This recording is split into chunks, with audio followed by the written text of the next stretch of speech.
خیرم کولی شي، خو ښه دا نه ده چې خیره وکړي، ښه نه ده، کولی شي جواز شته، ښه دا ده چې مه کوه خیره، الله ته پرېږده، بدل خپل ته مه اخله، الله ته پرېږده چې الله ته بدل وړي. ستا به څه څپېړې، د خدای له څپېړې نه مضبوطه څپېړه بله نشته، خو صبر کوي الله که نه. مظلوم نبی کریم صلی الله علیه وسلم فرمایي چې د مظلوم د خیرو نه او د فریاد نه د خدای په درباس کې تیز شی بل نشته. او الله څه وایي؟ وی لانصرنک ولو بعد حین، وی مدد به دې کوم که لږ ساعت پسې خیر دې پروا نشته، خو مدد به دې کوم. نو صبر کوه، خیره کولی شي جواز یې شته، مه کوه خیره. نو روایتو کې دا دي ښه دی، ښه دا نه چې وکړې، مه کوه خیره. نبی علیہ السلام یو میاشت بیر معونه کې اویا کسان مسلمانان قاریان شهیدان شوي، یو میاشت یې خیرې ورته کړي دي، او بیا الله حکم راوړېږه مه کوه. احد کې خیره وکړه، الله حکم راوړېږه مه کوه خیره. صبر کوه، زیاتې د سره څوک وکړي او دله څوک مسلمان جوړه کوي، دا مه وایه زه به دله ځم. دا موږ ډېر خلکو کې دا شی راشي، جګړه جوړه شي، کنزل جوړ شي، څوک سپېړه جوړه شي، خیر دی، هېڅ خبره نشته. نبی کریم صلی الله علیه وسلم فرمایي وی درې څیزونه دي په قسم خورم، قسم. په ترمذي شریف کې حدیث دی. یو دا چې سوال څوک کوي نو په سوال به مال نه زیاتې کېږي. زه قسم خورم حضور پاک فرمایي چې سوال سره مال به نه زیاتې کېږي. خلکو سوال دی لکه چې مال زیات کړم، نه به زیاتېږي. او درېیم څه شی دی؟ په صدقه به مال نه کمیږي. وی زه په قسم خورم حضور پاک فرمایي زما دې قسم چې په صدقه مال نه کمیږي. یورب صدقات خدای زیاتوي. او درېیم څه شی دی چې زه په قسم خورم چې یو مسلمان هغه خپل ځان عاجزه کړي او بل مسلمان له ورغې چې لکه غلطي شوې ده ما معاف کړه، یاره غلطي ما نه شوې ده تا نه، خو زه تا له رالم. نو بعضې سړي وي ښه دله به ورځم زما به عزت کم شي. نبی علیه السلام څه وایي؟ وی زما دې د خدای په ذات قسم خورم چې دې سړي له به خدای عزت زیاتوي. عزت خدای الله په لاس کې ده. دقه دی جګړه دې نه جوړه شي، ښه زه به دله ورځم، زه به درته وایم چې ما معاف کړم، زه به درته وایم چې دا ګناه مې نه ده کړې. اوهو ولې په حدیث عمل ولې نه کوې؟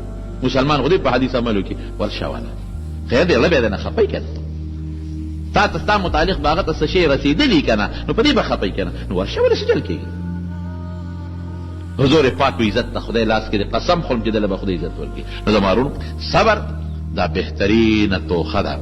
خو کوم وخت چې مصیبت راشي، یو صحابي د نبی علیه السلام په مخ کې سوال کوم، وی الله ماله صبر راکې، وی ماله صبر راکې. حضور پاک وی داسې مه وایه مصیبت دې غوښته، لکه صبر خو هله کېږي چې مصیبت راشي.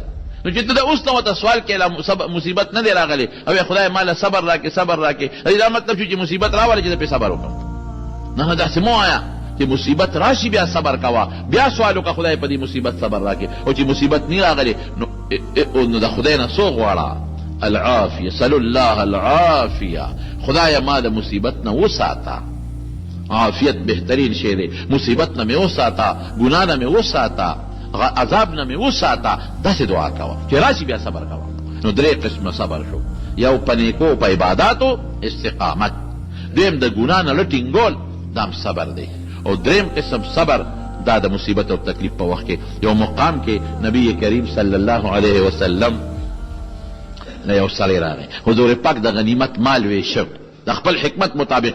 سړی ورته څه وایي؟ بما عدلته، انصاف دې ونه کوئ. چې په پیغمبر علیه السلام څوک د بې انصافۍ الزام ولګوي نو دا مسلمان نشي کېدی، ځکه منافقین هم دغه زمانه کې ډېر زیات دي. او څه بدې ردې یې ووې نو نبي علیه السلام یو صحابي راغی، وی صاحب دې فلانکي خو ډېر بد رد ووې. نو حضور پاک مخ مبارک سور شو، بیا څه وایي؟ رحم الله موسی لقد اوذي من اکثر باکثر من هذا فصبر.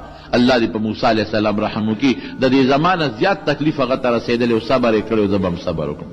او هغه څه صبر و چې موسی علیه السلام پرې وکړو، او څه تکلیف و. او هر قسمه خلک شته که نه، بني اسرائیل مجیبه خلک و، هغوی په موسی علیه السلام الزام ولګو چې د ده اندام مخصوصه کې نقصان دی او څومره خطرناک. او ولې؟ ځکه دوی به یو بل سره بربند لمبل، او موسی علیه السلام خو حیادار او بخاري شریف کې راځي، نو هغه به پټ د خلکو نه لمبل، بني اسرائیلو به یو ځای لمبل.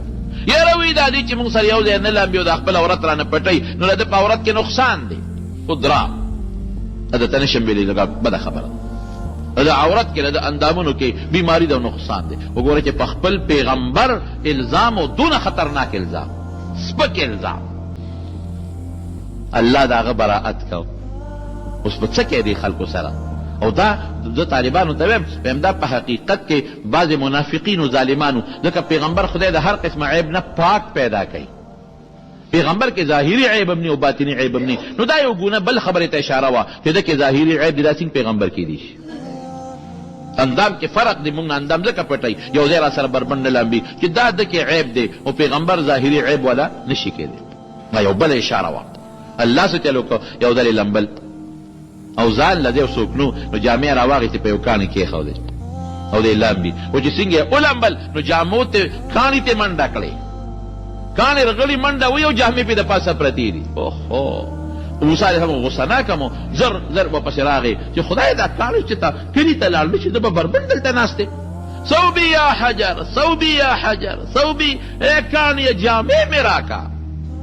طالبانو ته میم کاڼي ته یې ولې چغې والې؟ نو کاڼي ده منډه شروع کړه که نه؟ کاڼي د عقلمند سړي کار شروع کړه منډه وایي نو ځکه ته جامې غواړي. صوبي یا حجر. نو کاڼي لاړ او د بني اسرائیلو په دا میانس کې ودرېده. هغې کې وکتل موسی علیه السلام ته، او والله ما بموسی من بأس، هلکه دا خو ټیک ټاک دی، څه تکلیف ورته نشته. هسې الزام لګو. نو زر یې جامې واغوستې او کاڼي باندې شروع کړه او په غوزارونه یې پې شروع کړه، ټسه ټسه ټسه ټسه ټسه ټسه. نبي علیه السلام فرمایي وی قسم دې په هغې کاڼي باندې د موسی علیه السلام د غوزار نښې اوس هم پرتې دي. دا د هغه معجزه ده، یعنې په کونټۍ باندې په کاڼي نښه نه راځي. دا د موسی علیه السلام معجزه ده. نو ګوره څومره لوی تکلیف پیغمبر ته ورسېد، صبر یې وکړو. داسې نور هم د دې متعلق بعضې علما څه نور واقعات هم ذکر کوي. نو دا پیغمبرانو ته د امت ته طرف نه تکلیفونه، د منافقینو د طرف نه تکلیفونه، د کافرو د طرف نه تکلیفونه، په هغې صبر کړی دی. د مسلمان طریقه هم دا ده. نو درې قسمه صبر شروع. یو دا چې په نیکۍ صبر کوه، استقامت کوه. ګناه درته پېښه شوه، ځان کلک کړه د ګناه نه، دا هم صبر شو. او درېیم تکلیف مصیبت ته ورسېد، په هغې کې صبر کوه. او د مخکې د بس صبر سوال نه کې، مصیبت راغې د هغې نه پس به د صبر سوال کې. رب العالمین دی موږ د هر قسم مصیبتونو، آفتونو او فتنو نه په امن و امان کې وساتي.